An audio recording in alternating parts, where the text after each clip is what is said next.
Assalamualaikum warahmatullahi wabarakatuh. Tahukah Anda bahwa gunung-gunung sebenarnya tidak diam?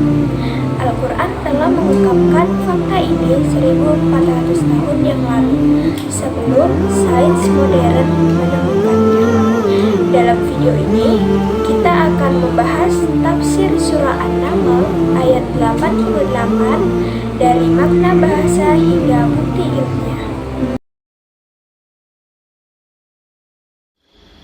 A'udzu billahi minasy syaithanir rajim.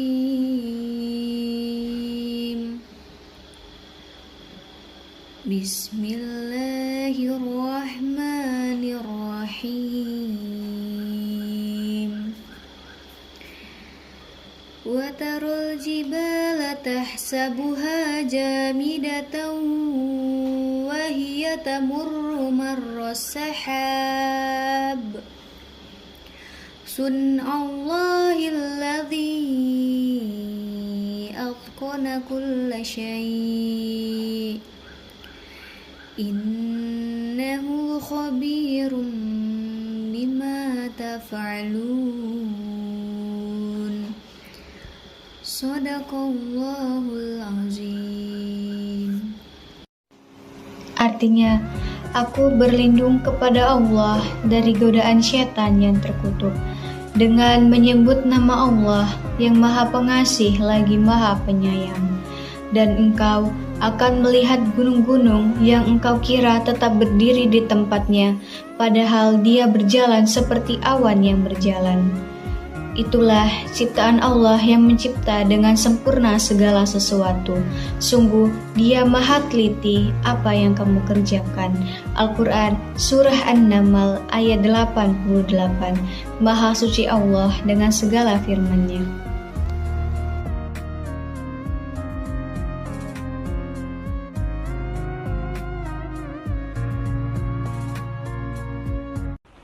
Perkenalkan, nama saya Mia Salsabila. Di sini saya akan menjelaskan makna kata per kata dari surah An-Naml ayat 88. Watarol jibala, dan kamu lihat gunung-gunung. Wataro artinya adalah kamu melihat, al-jibala artinya adalah gunung-gunung. Maknanya yaitu menunjukkan bahwa fenomena ini bisa diamati oleh manusia. Tahsabuha jamidah, kamu sangka dia tetap atau tidak bergerak. Tahsabuha artinya adalah kamu menyangka. Jamidah artinya tetap diam, tidak bergerak. Maknanya yaitu menunjukkan persepsi manusia yang terbatas terhadap alam semesta. Wahia tamurru marras sahab, padahal ia berjalan sebagaimana jalannya awan. Tamurru artinya ia berjalan atau bergerak. Marras sahab artinya seperti pergerakan awan. Maknanya yaitu menyiratkan gerakan halus tapi nyata, seperti rotasi bumi yang tidak terasa secara langsung. Sun'allahil ladzi atqana kulla syai', itulah ciptaan Allah yang membuat segala sesuatu dengan sempurna. Sun Allah artinya adalah ciptaan Allah. Atqona artinya adalah menyempurnakan, membuat dengan teliti. Kulla syai'in artinya adalah segala sesuatu. Maknanya yaitu menegaskan kesempurnaan dan keteraturan ciptaan Allah. Innahu khabirum bima taf'alun, sesungguhnya Dia Maha mengetahui apa yang kamu kerjakan. Khabirun artinya adalah Maha mengetahui, bima taf'alun, terhadap apa yang kamu lakukan. Maknanya yaitu menekankan bahwa Allah mengetahui semua amal perbuatan manusia, baik lahir maupun batin. Tafsir klasik dan modern. Bumi terguncang, gunung meleleh dan berpindah-pindah. Menurut Ibnu Katsir menjelaskan bahwa peristiwa dahsyat di hari kiamat, gunung-gunung yang tampak kokoh akan hancur dan bergeser seperti awan dengan mengikuti kehendak Allah Subhanahu wa taala. Gunung berubah jadi awan yang melayang perlahan di angkasa. Al-Qurtubi menyatakan Di akhirat nanti, gunung-gunung akan sirna, terangkat ringan seakan tak berbobot, bergeser dan melayang seperti awan. Bumi berputar, gunung-gunung ikut bergerak dalam sistem tata surya. Muhammad Abduh menyatakan sebagai tanda kebesaran ilahi, bahkan benda yang tampak diam sebenarnya bergerak dalam sistem besar ciptaan Allah, baik di hari kiamat maupun dalam sistem fisika dunia. Dalam konteks modern, ayat ini sangat selaras dengan pengetahuan sains. Bumi berputar dan bergerak mengelilingi matahari dan juga terdapat pergerakan lempeng tektonik atau plate tectonics. Gunung-gunung yang tampak diam sejatinya ikut bergerak bersama gerak bumi. Hal ini adalah bentuk dari keagungan dan ketelitian ciptaan Allah untuk menunjukkan bahwa alam semesta ini tidak statis, semuanya berjalan dalam sistem yang sangat rapi. Bukti ilmiahnya, dalam surat An-Naml ayat 88 dijelaskan bahwa gunung-gunung tidak diam, melainkan terus bergerak seperti awan. Gerakan ini disebabkan oleh pergerakan kerak bumi yang mengapung di atas lapisan magma. Alfred Wegener, seorang ilmuwan Jerman, pertama kali mengemukakan bahwa benua-benua pada awalnya menyatu dan kemudian bergerak menjauh satu sama lain. Kebenaran pernyataan ini baru dipahami oleh ahli geologi pada tahun 1980-an.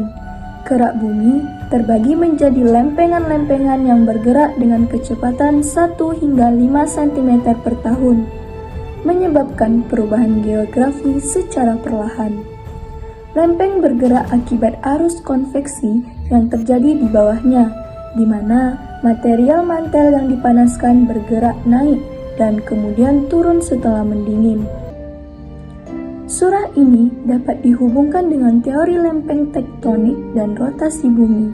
Dalam Al-Quran disebutkan bahwa, "Dan kamu lihat gunung-gunung itu, kamu sangka dia tetap di tempatnya."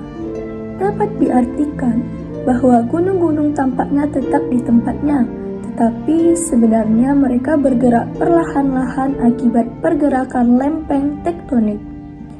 Padahal ia berjalan sebagai awan berjalan. Dapat diartikan bahwa gunung-gunung bergerak perlahan-lahan dan terus-menerus seperti awan yang bergerak di langit. Ayat ini menunjukkan bahwa Allah Subhanahu wa Ta'ala memiliki kekuasaan dan pengetahuan yang luas tentang alam semesta dan segala proses yang terjadi di dalamnya. Teori lempeng tektonik dan rotasi bumi membuktikan kebenaran ayat ini dan menunjukkan betapa kompleksnya sistem alam semesta yang diciptakan oleh Allah Subhanahu wa Ta'ala. Teori pergerakan lempeng tektonik dan pergerakan kerak bumi memang baru ditemukan pada abad ke-20. Namun, Al-Quran telah menyebutkan konsep yang terkait dengan pergerakan gunung dan kerak bumi. Ini menunjukkan keajaiban dan kebenaran Al-Quran sebagai kitab suci yang diturunkan oleh Allah Subhanahu wa Ta'ala. Hikmah dan pelajaran yang dapat kita ambil pada ayat ini. Pertama, ayat ini menunjukkan bahwa segala sesuatu yang tampak kokoh dan tidak bergerak seperti gunung sebenarnya berada dalam sistem dinamis.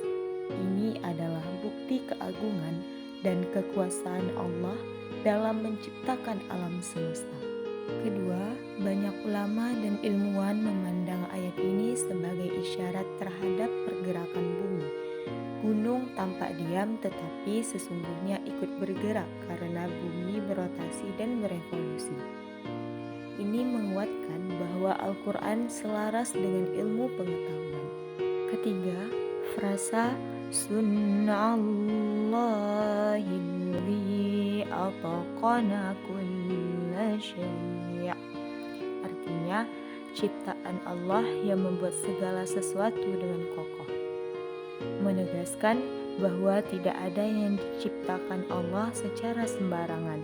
Semua ada dalam takaran dan sistem yang sangat teratur. Keempat, ayat ini ditutup dengan pengingat bahwa Allah khabirum bima taf'alun. artinya maha teliti terhadap apa yang manusia lakukan. Ini mengingatkan kita untuk selalu sadar dalam bertindak karena semua akan diperhitungkan. Kelima, ayat ini mengajak manusia untuk tidak hanya melihat secara kasat mata, tapi juga merenung dan memikirkan lebih dalam tentang fenomena alam dan sebagai jalan mengenal Sang Pencipta. Itulah beberapa hikmah dan pelajaran yang dapat kita ambil pada ayat ini. Semoga video ini menambah wawasan dan iman kita. Jika Anda suka video ini, jangan lupa like, share, and subscribe ya.